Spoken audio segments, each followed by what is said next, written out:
Welcome to my kitchen.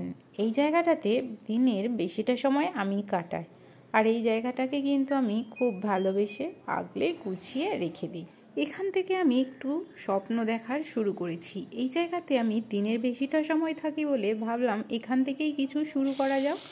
আমি বেশি educated নয়, সেই জন্য বেশি কিছু না ভেবে এটা নিয়ে ভেবেছি। আর সত্যি কথা বলতে অনেক ছোটোবেলায় আমি খুন্তি ধরেছি, মায়ের থেকে শেখা সব কিছু রান্নাবান্না। আমি যেহেতু গ্রামের মেয়ে, তো অনেক ছোট থেকে গ্রামের সব মেয়েরাই কিন্তু রান্নাবান্না শিখে যায়।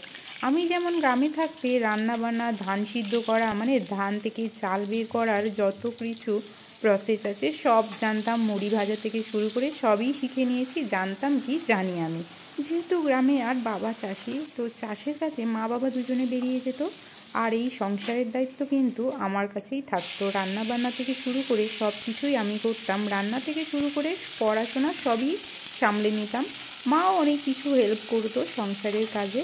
তো এখন আমি এই রান্নার দিকটাকে খুব ভালোবাসি, তো রান্নাটা করতে আমার খুবই ভালো লাগে। সত্যি বলতে রান্নাটাও খুবই ভালো হয় বলবো না, তবে খাবার মতো হয়। আর আমার প্রিয়জনগুলি যেমন মা, বাবা, দাদা, দিদি, এরা আমার খাবারের খুব প্রশংসা করতো। তো তখন থেকে একটা কেমন ভালো লাগতো। যদি কেউ বলতো আজকে রান্নাটা খুব ভালো হয়েছে খেতে বসে, তখন যে কি ভালো লাগতো। পরের দিনে রান্নার জন্য মনটা আরও মনে হয় খুশি খুশি হয়ে যেত। ভালো লাগতো যে না, আমি ভালো রান্না করতে পারি। জন্য খুবই আগ্রহ হতো আরও একটা নতুন কিছু রান্না করব। আমার বাবা মা দাদারা সবাই ভালোবেসে খাবে, এই মনের মধ্যে একটা নেশা ভালো লাগা থাকতো। সেখান থেকে আমি স্টার্ট করেছিলাম এই রান্নাটা। সত্যি কথা বলতে কোনো দিন আজ আমি এক সময় বসে বসে ভাবি যে আমি মনে হয় অন্য কারোর হাতে রান্না খেলে বেশ ভালো হয়। আমি একদিনও রান্নাঘরের ছুটি পাই না, বেশ লাগে অন্য কারোর হাতে রান্না খেতে। তবে আমার মায়ের থেকে বেশিরভাগ রান্নাই শেখা। সেই রান্নার প্রসেসগুলি হয়তো আজকাল পাওয়া যায় না তেমন, বা আজকাল মানুষ পছন্দ করে না। তবে আমি খুব মিস করি মায়ের হাতের রান্নাগুলি। এখন অনেক কিছু মশলা দিয়ে রান্না হয়, আগে কিন্তু এত কিছু মশলা দিয়ে রান্না হতো না, বা আমি করিনি। তবে আগেকার মতো রান্না বান্নার স্বাদ এখন আর তেমন পাওয়া যায় না।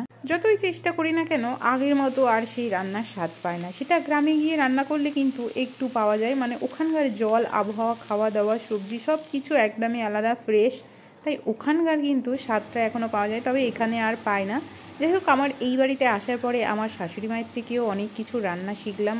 অনেক কিছু রান্না, নতুন নতুন পদ্ধতি, নতুন নতুন রেসিপি সব শিখেছি। তো এই রান্নার দিকে একটু নেশা আছে। হ্যাঁ, আমি একদমই ভালো রান্না করতে পারি, একদমই বলবো না, বারবার বলছি আমি একদমই ভালো রান্না করতে পারি না, তবে মোটামুটি খাওয়ার মতো পারি, চেষ্টা করি। তো সেভাবেই করছি। আপনাদের কেমন লাগে কমেন্টে জানাবেন আমার ভিডিও রেসিপিগুলি।